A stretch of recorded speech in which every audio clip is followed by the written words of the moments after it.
48ാമത് തീരസംരക്ഷണ സേനാദിനം. സേനാദിനത്തോടനുബന്ധിച്ച് കൊച്ചിയിൽ coast guard അഭ്യാസ പ്രകടനങ്ങൾ നടത്തി. ആഴക്കടലിലെ അഭ്യാസ പ്രകടനങ്ങൾക്ക് ഗവർണർ ആരിഫ് മുഹമ്മദ് ഖാൻ മുഖ്യാതിഥിയായിരുന്നു.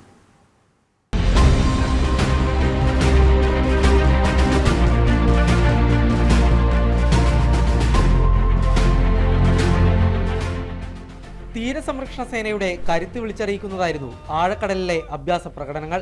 കടൽ കൊള്ളക്കാരിൽ നിന്നും കപ്പലുകളെ മോചിപ്പിക്കുക, കടലിൽ അപകടത്തിൽപ്പെട്ടവരെ രക്ഷിക്കുക, കപ്പലുകളിൽ അടിയന്തര സഹായമെത്തിക്കൽ തുടങ്ങിയുള്ള പ്രവർത്തനങ്ങൾ പൊതുജനങ്ങൾക്ക് മുന്നിൽ കാഴ്ചവെച്ചു.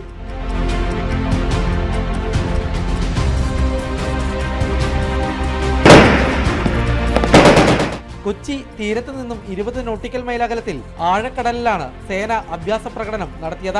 3 മണിക്കൂറിലേറെ നീണ്ടുനിന്നു പ്രകടനം.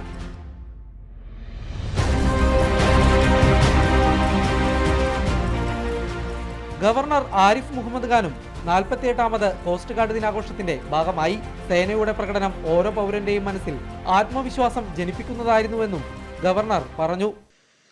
I feel more confident as an Indian that we can do it. We can take care of our borders, whether land borders or the coastal borders.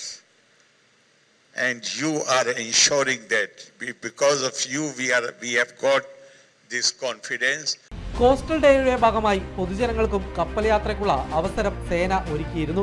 Cost ഗാർഡിന്റെ Samarth, Saksham, സാരഥി എന്നീ കപ്പലുകൾ അഭ്യാസ പ്രകടനത്തിന്റെ ഭാഗമായി. ആഴക്കടലിലെ ഏതടിയന്തര ഘട്ടവും നേരിടാൻ തങ്ങൾ സുസജ്ജരാണെന്ന് വ്യക്തമാക്കുന്നതായിരുന്നു തീരരക്ഷാ സേനയുടെ ഈ അഭ്യാസ പ്രകടനങ്ങൾ. ക്യാമറമാൻ രാജേഷ് രാജനൊപ്പം കിരൺകുമാർ, ജനം, കൊച്ചി.